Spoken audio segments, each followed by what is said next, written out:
বর্তমানে বাংলাদেশে গড়ে প্রতি মাসে 25 জন সংখ্যালঘু হত্যা এবং রহস্যজনক মৃত্যুর ঘটনা ঘটতেছে, অথচ নীরব তারেক প্রশাসন।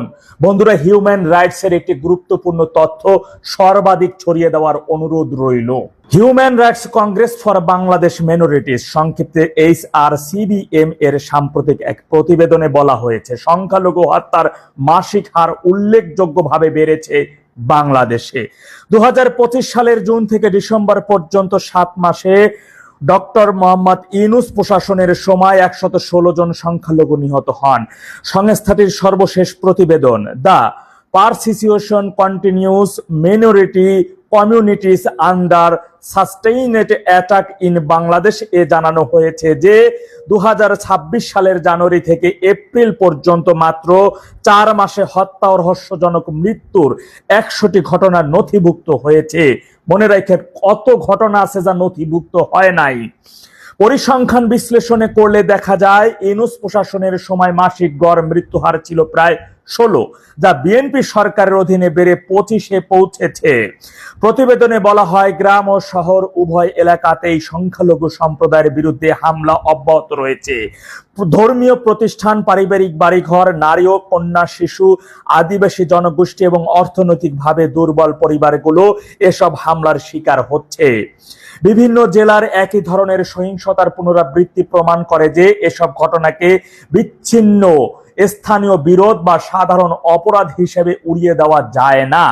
সংগঠনটি বাংলাদেশের 64 জেলার মধ্যে 62 জেলায় মোট 505টি ঘটনার তথ্য নথিভুক্ত করেছে।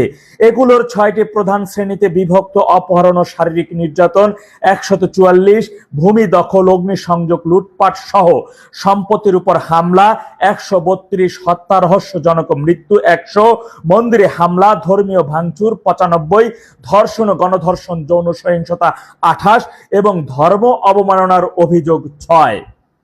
প্রতিবেদনটি সতর্ক করে দিয়ে বলেছে, রাজনৈতিক পরিবর্তনের পর ও হামলা অব্যাহত থাকা বাংলাদেশের পক্ষে সমান সুরক্ষা, আইনের শাসন এবং ঝুঁকিপূর্ণ সংখ্যালঘু জনগোষ্ঠীর মৌলিক মানবাধিকার নিশ্চিত করার সক্ষমতা নিয়ে গুরুতর প্রশ্ন তুলছে।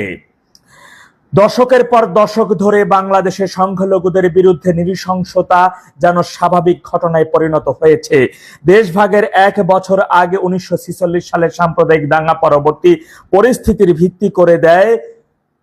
এরপর থেকে অঞ্চলটি বারবার নির্যাতন, বাস্তুচ্যুত এবং হিন্দু অন্যান্য সংখ্যালঘুদের প্রাতিষ্ঠানিক পরিত্যাগের চক্রের সাক্ষী হয়েছে। পূর্ব পাকিস্তান আমলে 1950, 64 এবং 71 সালে বড় ধরনের সাম্প্রদায়িক সহিংসতা ঘটে।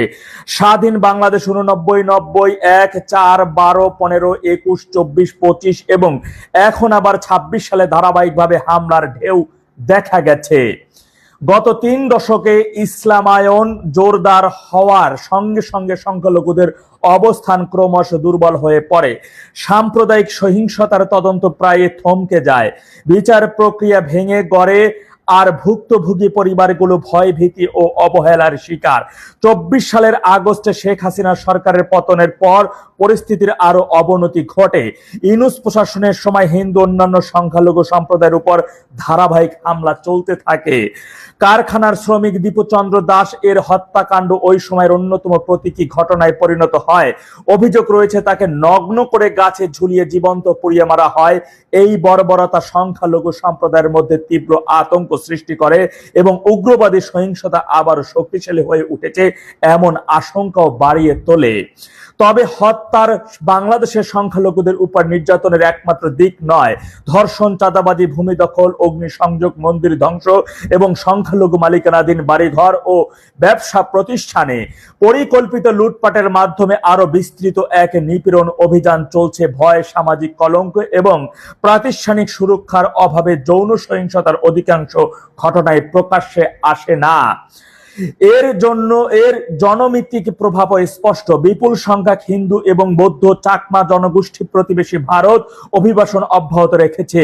46 সালে সংখ্যালঘু জনসংখ্যা যেখানে প্রায় 30% ছিল, বর্তমানে 8%-এরও নিচে নেমে এসেছে।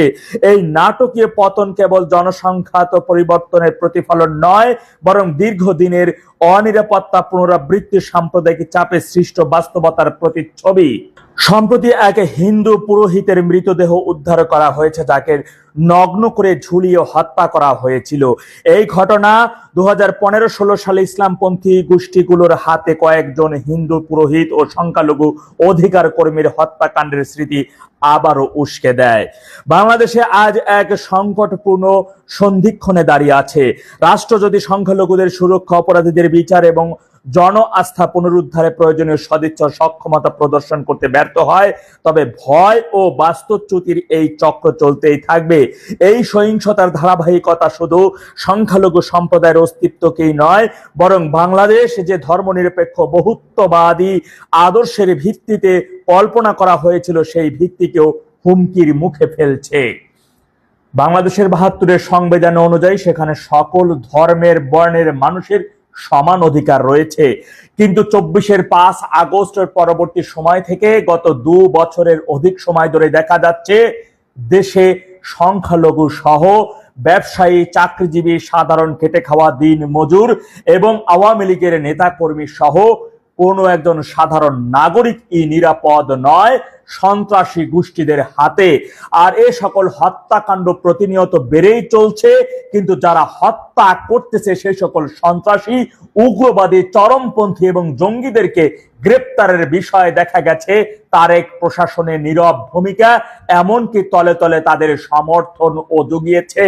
এখন প্রশ্ন জাগছে, এত হত্যাকাণ্ড, ধর্ষণ, লুটতরাজের পরেও যখন তারেক প্রশাসন নীরব ভূমিকা, এমনকি সরকারের হোম মিনিস্টার পর্যন্ত বলতেছেন দেশে কোনো উগ্রবাদী জঙ্গি নেই, চরমপন্থী আছে, এবং দাঁত কেলিয়ে তিনি যখন এসব বিষয় হেসে উড়িয়ে দিচ্ছেন, অর্থাৎ মনেই হচ্ছে যে এই সরকার কি তবে নীরবে নিভৃতে উগ্রবাদী সন্ত্রাসী জঙ্গিদের সমর্থন যোগাচ্ছে, তাদের সমর্থন করে যাচ্ছে।